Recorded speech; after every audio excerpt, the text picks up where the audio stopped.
Cool Hand Podcast, something you got to deal with. Welcome back to the show. I am your host. My name is Q. We got a special guest in the building. I know we've gotten away from interviews for a while, but we're back. And why not start it out with another musician? And he has some other talents too, but I'll let him tell it. Guest, can you please introduce yourself? My name is Blaise V, BLAISEV _ on Instagram. And like he said, I'm a musician. I'm also a photographer and fashion model. All right, Blaise in the building. Thank you for agreeing to do this. Blaise, where are you at right now? Where are you from? I'm from Atlanta, Georgia. Okay. Born and raised? I've been moving around a lot. I lived in New Jersey for a long time, actually, but then eventually I came back to Atlanta. Okay. So how much time, like how much can you tell me about New Jersey? Like, were you there long enough to really experience it? You know what? I experienced a good bit of it, but not too many good parts, to be honest, because matter of fact, one memory that I have from New Jersey is the floods. The floods used to be terrible, and that's pretty much a lot of what we dealt with in New Jersey, so it's the reason why we moved down here. Got you. What part of Jersey were you in? I was in Ocean City. Ocean City, okay. Because honestly, I'll keep it real. The first thing I think about with New Jersey is like the hood, like Trenton, Newark. So I'm like, okay, so Ocean City, New Jersey. So I'm guessing it wasn't as bad as I perceive New Jersey to be. Not that I know of, at least, because I was real young when we were living there. Got you. Well, before we get into the music and everything, what was life like growing up in Atlanta? Well, it was definitely something. I lived with my dad up until I graduated high school, and he was real good to me. He taught me everything I know when it comes to being my own person, being my own man. But spiritually, I had to leave, and that's really like a big part of my life that like really, it really could have gone either way, if that makes sense. Like, one decision I made basically changed the entire course of the rest of my life. So Georgia has been, like I said, an experience. A lot of bad stuff, a lot of good stuff, but overall, I like where I'm at. So, hey, that's deep. shout out to the parents in decision making, because like you said, as you get older, the decisions that you make can change your entire future. So shout out to you for that too. Props to you. Without getting too deep into it, props to you. Now, what part of Atlanta have you spent your time in? Or more so Georgia? Gotcha. So when I was living with my dad, I mostly stayed in Lithonia, and now I'm living in Stockbridge. Okay. I was just trying to get a gauge of where you were. I did go to high school in Georgia, in middle school, but I was in like Smyrna, the Austell, Smyrna areas. So, okay.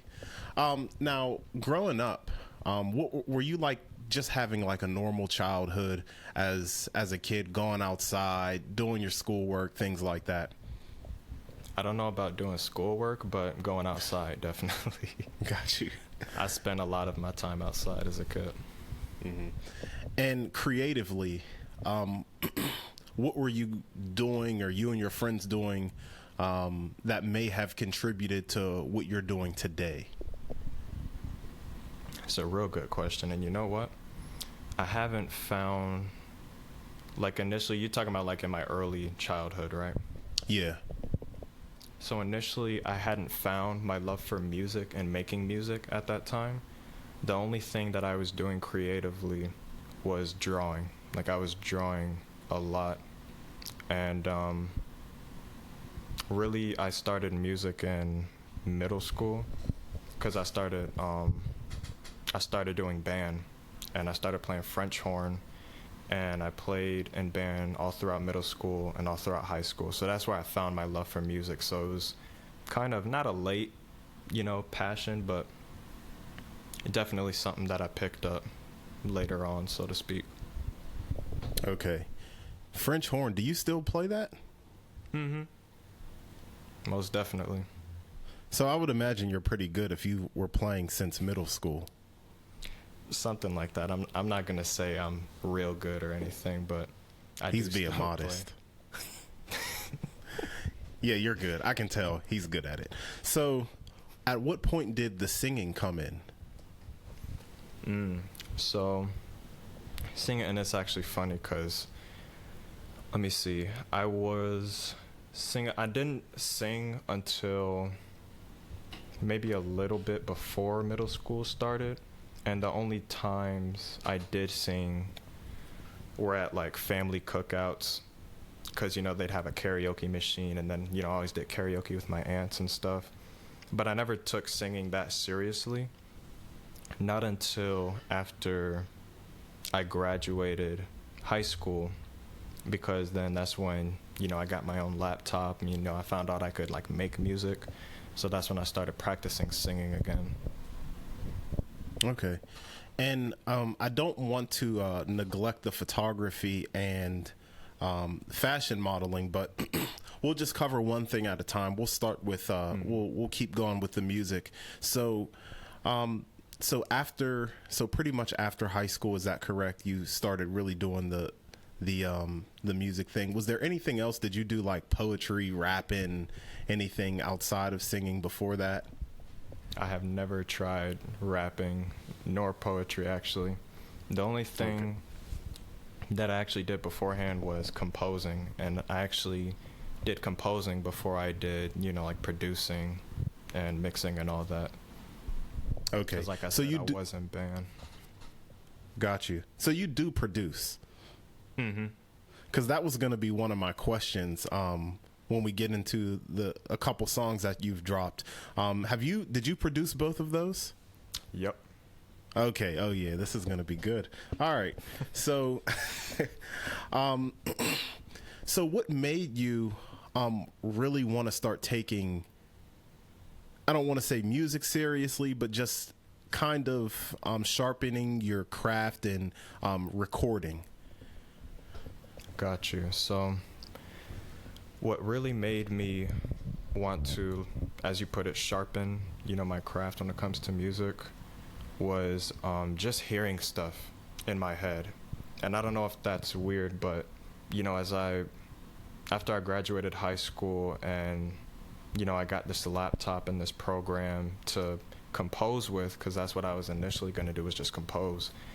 I started hearing just music in my head, whether it was just drums or guitar, and I'm sitting here and I'm like, man, like I want to get this out of my head, and I found out that the program that I use could actually let me do that. And when I started to do it, like I instantly fell in love with it. So I just sort of not only expanded upon the idea of getting all of what I hear out of my head, but also just experimenting on my own and just seeing what I could come up with just by doing whatever. If that makes sense. Yeah, it makes sense. And just to put a time on these things, now, how long ago was this? This was 2021 when I first got this laptop and music program. Okay. I'd say, March of 2021.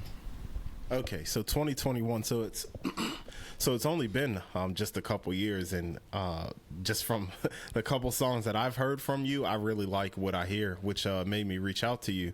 So let's just kind of walk me through your process. And before that, who are some of your musical influences or inspirations, or who you listen to kind of give you motivation, if anybody?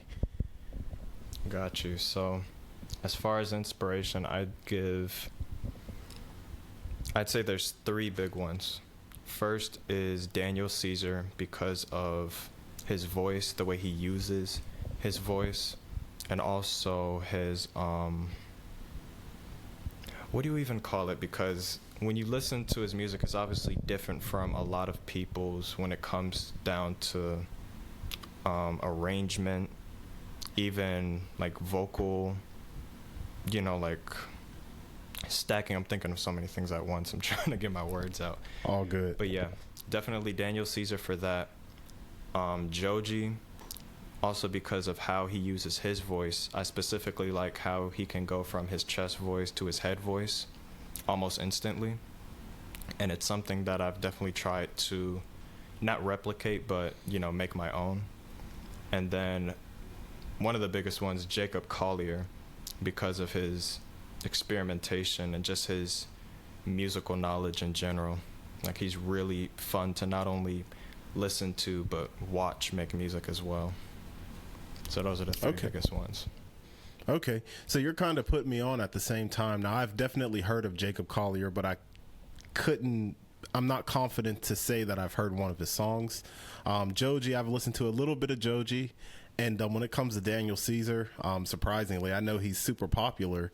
But I have, outside of that joint that was from a couple of years ago, the best part, I know no Daniel Caesar music. And when I was kind of preparing for this, I can be wrong, but I was listening to your music and I'm like, I think this falls in the category of like alt R&B. Would you describe your music as that or something else? Yeah, that describes it perfectly, actually, because that's definitely what I've been going for, at least with those first two singles. Okay. And just so I'm not slipping or tripping, are those the only two songs that you have out right now? Yep. Only two. Okay. I would have been tight if there was like a whole project that I missed. I'm like, dang, I wouldn't have felt like I did my job. So, you're all caught. Good. So, and I feel like we have a lot to look forward to as well as your music progresses and you keep, if you keep going with it. So, let's talk about the production as well. Have you always known how, like, let me just ask this. How did you get into production? So it was, you know what? I can't even say was. It still is a very long process of, as far as what I'm learning, because I've gotten most of what I've learned to do from just experimenting myself in this little program that I use, and then just watching a lot of YouTube videos, reading a lot of articles like from Reddit or just other websites in general. So it's been a long journey, and I'm still learning. Like every day when I open up, my laptop, I'm learning stuff. So. Okay. What program do you use, or DAW, whatever it's called? I use Cubase 11 Pro. Okay, that's foreign to me. Cubase 11 Pro. All right, so let's talk about your process in making a song. Now, were you creating your own original songs? Did that start in 2021, or did you kind of always just play around with making your own music, making your own sound, even before you had a program to work with? I did always try to play around with just making my own stuff, because even like on my iPhone, sometimes I would record stuff into GarageBand, just to have that idea there, or just record like a melody, hum and sing a melody into the voice memos. So then once I got the laptop, it was just a matter of just putting it all together, really, all these ideas that I had. Okay. So 2020 is 2021 when the first joint dropped. No, that's 2022. So in 2022, the song Leaves drops. And the lyrics in your songs they do not come off as superficial. There seems like a real story, like a real place that you draw from. Now, what inspires your lyrics?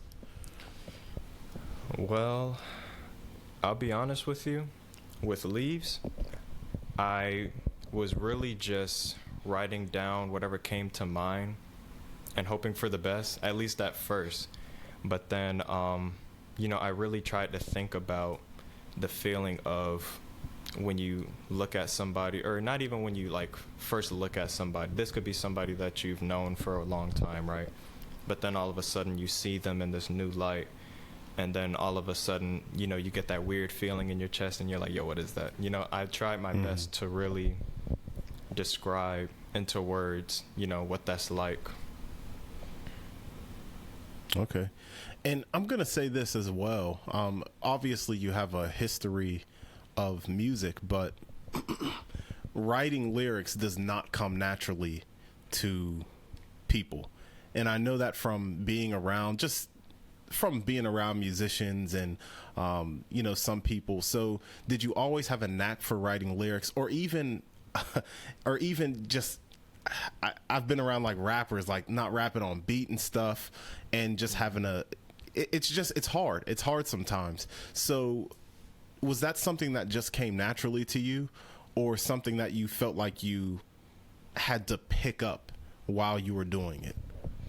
Definitely something I had to pick up, man, because like you said, it's not easy, because you think you'd come up with something, right? And then you just start erasing. You're like, yeah, I don't like that, you know. And I think I did that easily like 40 to 50 times, because like you said, it's hard, man, because you initially have a lyric, right, and you write it down. You're like, okay, this sounds good, and you keep going, and then you can get to, let's say, the end of the song, and now you're looking at the beginning of the song, and you're like, man, I don't like this, and then you just start all over from scratch. So All right, so now this is the question that I've been wanting to get to. Take me to the process, the beginning and end of creating a song for yourself. okay, let's see. I'm a very chaotic person, so with Leaves, with Comfort Zone, and with the stuff that I'm starting now, it has never started in the same way, if that makes sense. So with Leaves, I think I heard maybe the chords first for the song, right? And for Comfort Zone, I heard the drums first. So whatever I hear first, or whatever I, you know, like play on my keyboard, play on my guitar, whatever I like first is basically what I put in first. And then from that, I use that as a foundation to grow. So even when I come up with lyrics sometimes, I'll just sing some lyrics into a new project and then build from that, build the music around that. And yeah, so I'm not really sure if I can say that I have a specific process, because for each song it's different, or it's unique rather. Okay. At what point does the production come in? Is that one of the first things that comes in, or do you kind of make like a melody of something that you hum and come up with some lyrics, then you just add to some production in your program or DAW? Yeah, definitely. I usually just jump straight in with the production, right? Okay. Or you know what? It's like I said, it's literally whatever the song is, because to this day I have like maybe hundreds of voice memos in my phone, right? And sometimes, you know, if I get stuck writing one song, right, I'll go into my voice memos and I'll look at this one vocal recording that I did, you know, where I was just humming a melody, and then I listen to it over and over again, and then I go into a program, bring it up on piano, and then I play it and I record it, and I'm like, okay, let me see what I can do with this. And then, like I said, that's when I build around it. So it really just depends on the day, man, to be honest with you. I got you. And there was a couple things that you said earlier that I don't think were touched on before. You mentioned the guitar or keyboard, guitar and piano, or so. Oh yeah, about that. Yeah, what's the story with that? Now, have you always played these things, or something that you've picked up along the way? Definitely stuff I picked up. The first instrument I played was French horn. And then, let's see, starting my sophomore year of high school, I started playing trumpet, trombone, baritone. And then it was only after I graduated to where I learned keyboard, acoustic guitar, bass guitar, and electric guitar. Wow. Now, do you play live at all anymore? Depends on the occasion.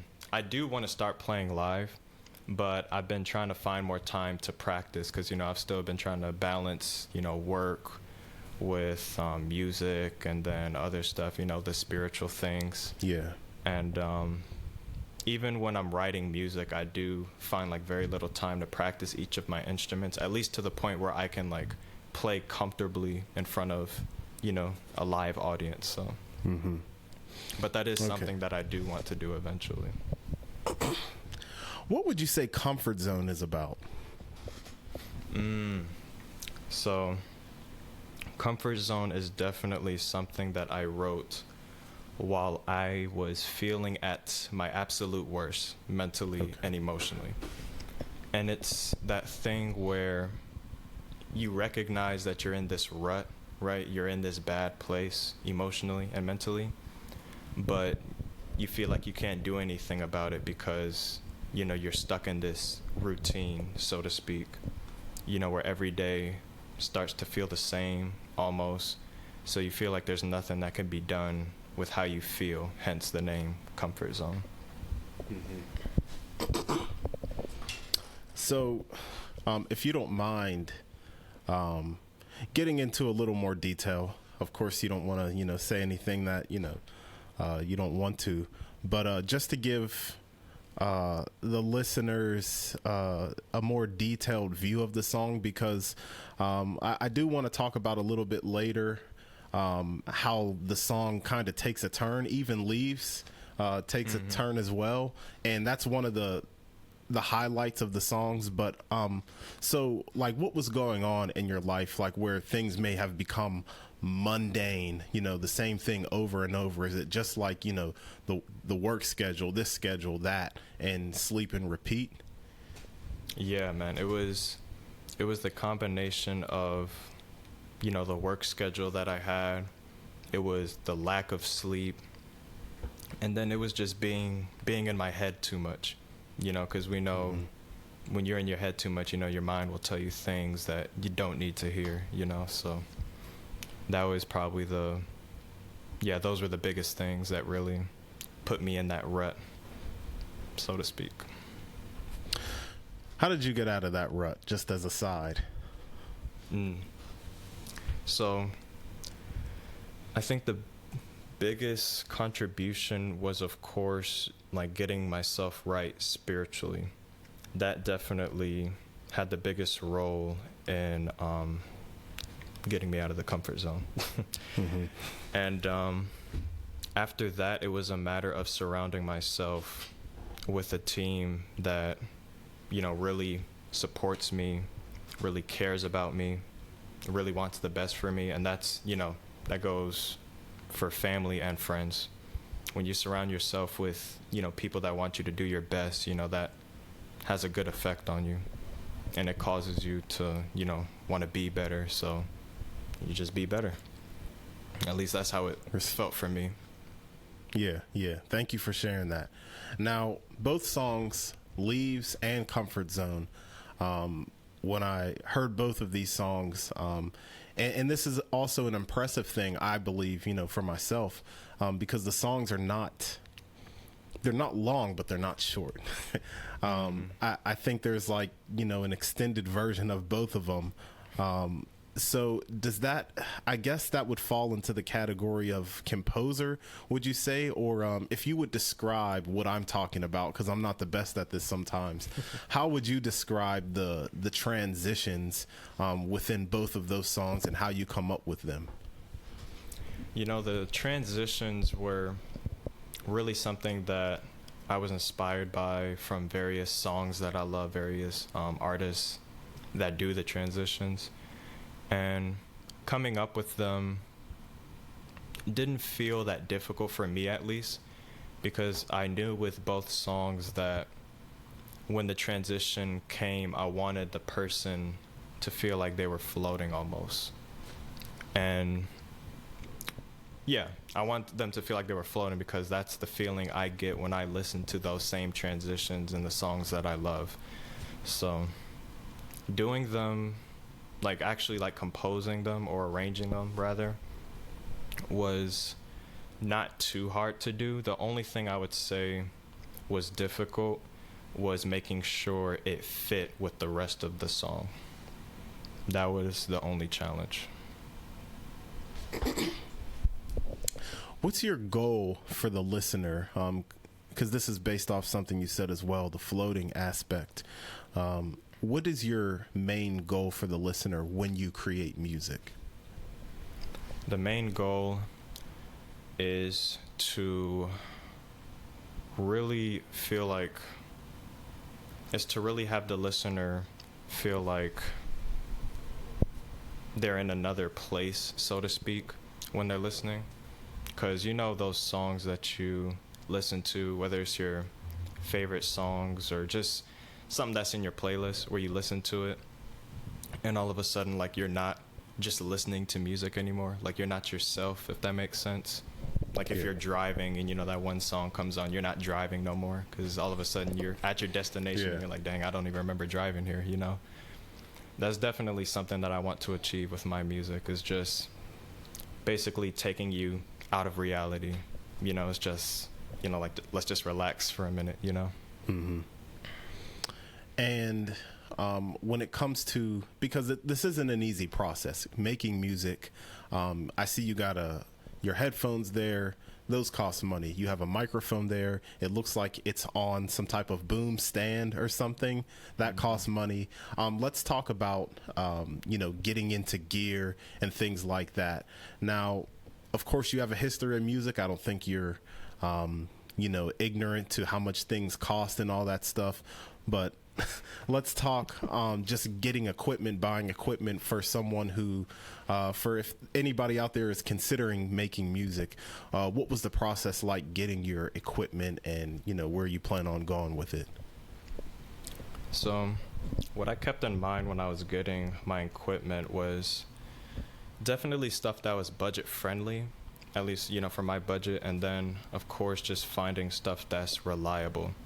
So the laptop that I use, you know, it's built to handle, you know, big programs and, you know, because it's a gaming laptop. So it's able to handle, you know, not only like the process of, you know, producing, mixing, recording, but also the mastering.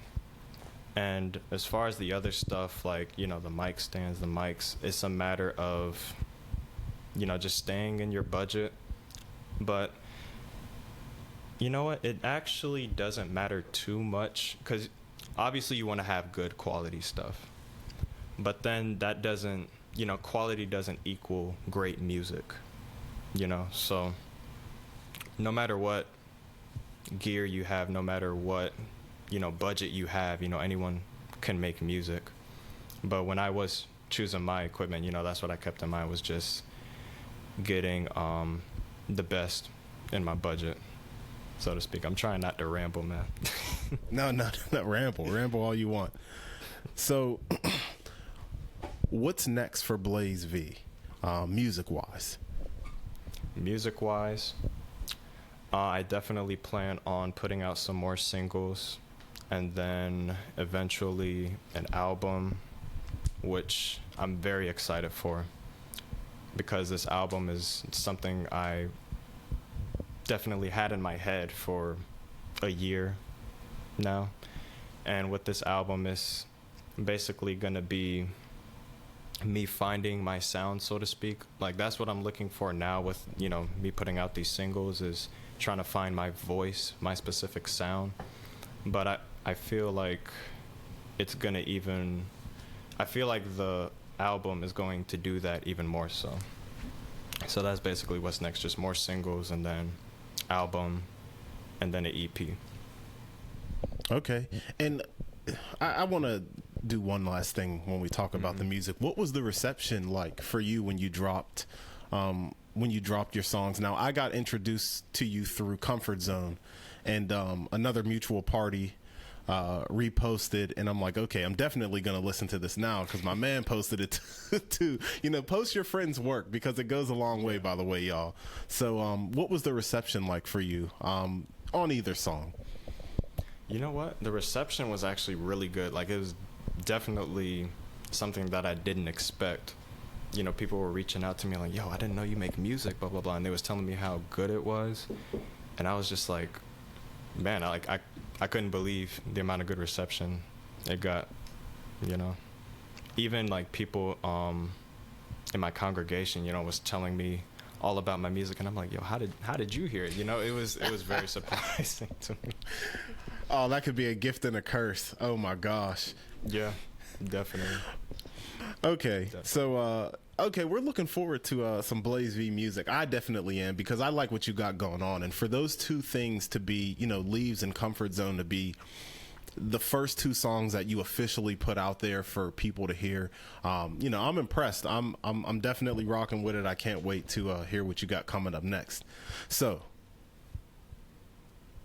photography. I was trying to figure out if we were going to go fashion or photography first, but let's talk about you being behind the camera.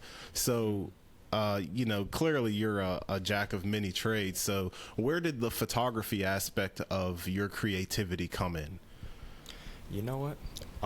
That is relatively new, like very new, actually, because I know I've started to take a liking to taking, you know, pictures on my phone starting around the end of 2022. But then my grandfather was really into photography, and he has this Nikon camera that he gifted to me. And ever since I started taking pictures on the Nikon, that's when I fell in love with photography. So it's definitely another channel of, or avenue rather, of creativity that I really see myself doing in the long run. Okay, so that was 2022. So, what about photography? Because it started on the phone. Because one of my homies who ended up having a career in like photography and videography, it started on his phone too. But the thing is, all of us have these smartphones and with all pretty good cameras, but not everybody has an eye. I'm one person, I'll tell you now, I don't have an eye. But my wife, she can, you know, use my same phone and take a great picture where I just, it just, you know. So what about photography really appealed to you, whether it was from the phone first or when you got the Nikon camera? Oh man, you know what? And you brought up a good point with having a great eye, because what caught my attention with photography was basically being able to capture, you know, anything or any place in a different perspective, even if it's from the same angle, you know, from a Nikon camera to a Canon camera to an iPhone. Just being able to capture it in a whole new light is what was fascinating to me. Okay, so you do have a photography page, don't you? I do. Okay, shout that out. We'll put it in the description of this as well. So it's B to A to V. So BTOA. Yeah, TOV. B to A to V. I'm gonna put it on the screen too, so they can't miss it. Link in the description. So where do you plan on going with the photography? I don't know if you want to keep it as a hobby. I don't know if you're trying to get a career in it, but are you looking for models? Anybody local to your area who wants to get on with Blaise? Oh yeah, definitely. I'm always down to collab, and because like you said, right now it is a hobby until I feel like I really know what I'm doing with the camera, because I don't call myself a photographer just yet, because I just got a camera and I'm taking pictures, but I do have a couple of my friends that I like taking pictures of.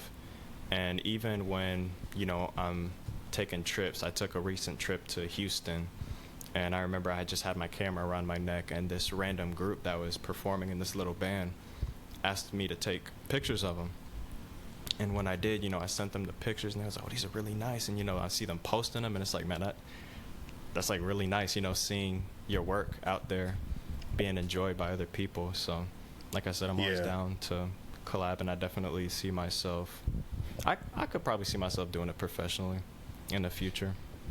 That's what's up. Now, do you have a specific subject that you like to take pictures of, like scenery, buildings, or people, or just like a combination of some? Yeah, I'd say a combination, because I definitely like taking pictures of people, because at least in in my experience with taking pictures of certain people, they'd be like, oh, I'm not a model, but then I start snapping, and they definitely look like they're a model, so definitely capturing the person at the right second, can turn anyone into a model. So that part's pretty fun to me. And then of course, just the association of, doing creative stuff, with other people. And scenery is definitely something that I love taking pictures of, because, you're appreciating creation, whether, it's made by God or man-made. Got you. So you're behind the camera, but you're also in front of the camera. You mentioned fashion model. Now, I don't think I met you in real life. I'm pretty sure I didn't. Were you at the Castier joint in 2020 last year? The November? Man, unfortunately not. I wanted to be there so badly, but I couldn't make it. Okay, so I didn't meet you. All right, I'm just making sure. There was a lot of people there. So okay, but so you look tall. You look tall. How tall are you? 6'2", 6'3". Okay, you hoop?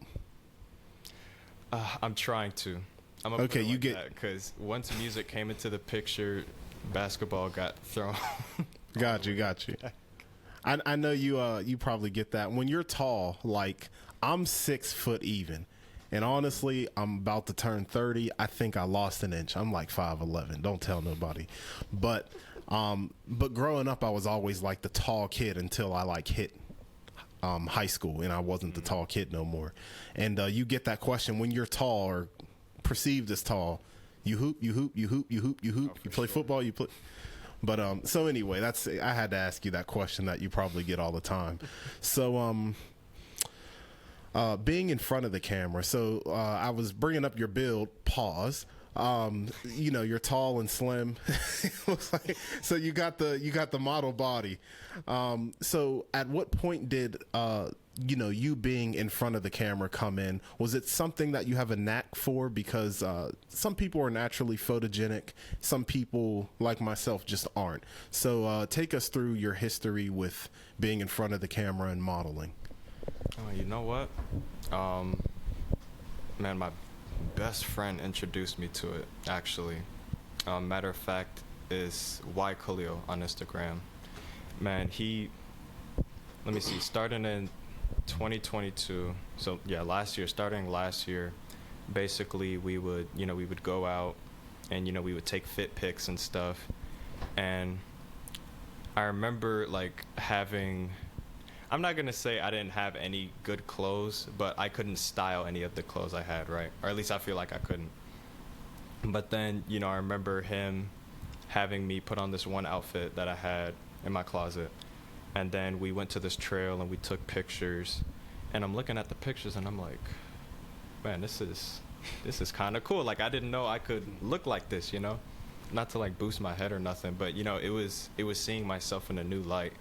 And after that, I really not only fell in love with fashion, but then, it's like, dang, like I want to take more pictures of myself, even though, I've had like a lot of, or really continue to have a lot of like fluctuations in, my self-confidence, my self-esteem. I often think about, how I look, but then it's like, I don't know. I always find myself wanting to, just take pictures of myself, especially now, like in certain clothes, because that's, something I fell in love doing.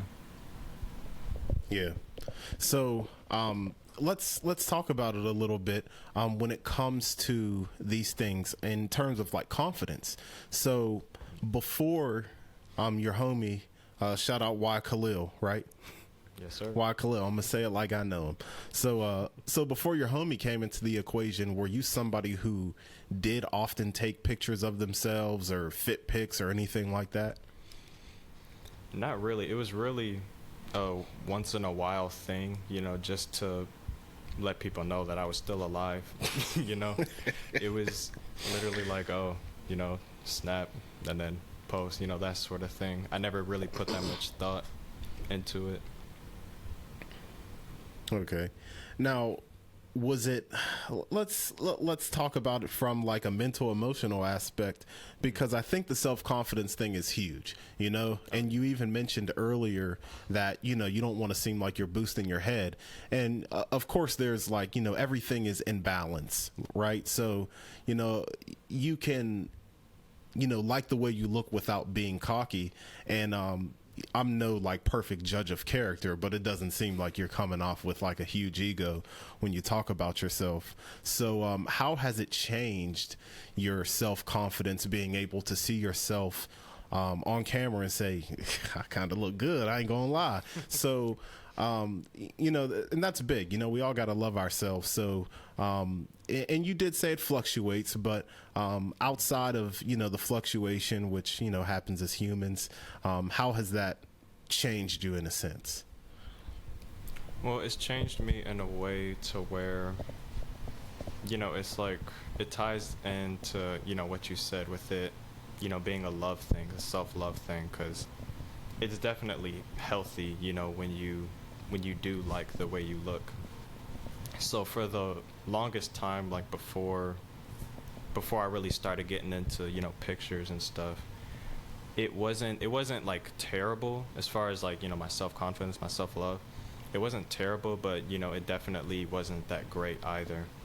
So when I did like start taking pictures of myself more and more, starting at the end of the last year, it raised me to a point where I'm just comfortable with the way I look, which is, like you said, is real important, especially when it comes to your mentality, your emotions, and all that. Got you. That's what's up. I I think like the age of social media plays like a huge part in people determining their self-worth. So if I seem like I'm like honing in on like the self-confidence thing and all that, it's because I have like a certain bias of social media specifically diminishing people's self-value and worth and stuff that's like that. Though. But just to kind of conclude things, if there was anything that I missed, anything that you wanted to say, any shout outs, any specific loves for other things that you wanted to mention, or something that people may not know about you, this is your time to speak. This is the freestyle session. Oh man, I don't got much to say, man. That's pretty much who I am. That's a small part of what goes on in my head up here, but I love anything that has to do with art, anything creative, music, photography, fashion, visual arts, all of that. And I can't see myself shying away from it in any way, so that's why I've just been going in on everything that I've been doing. And I definitely owe it to my family and friends for encouraging me. And like I said, it started off with my best friend Y Khalil on Instagram.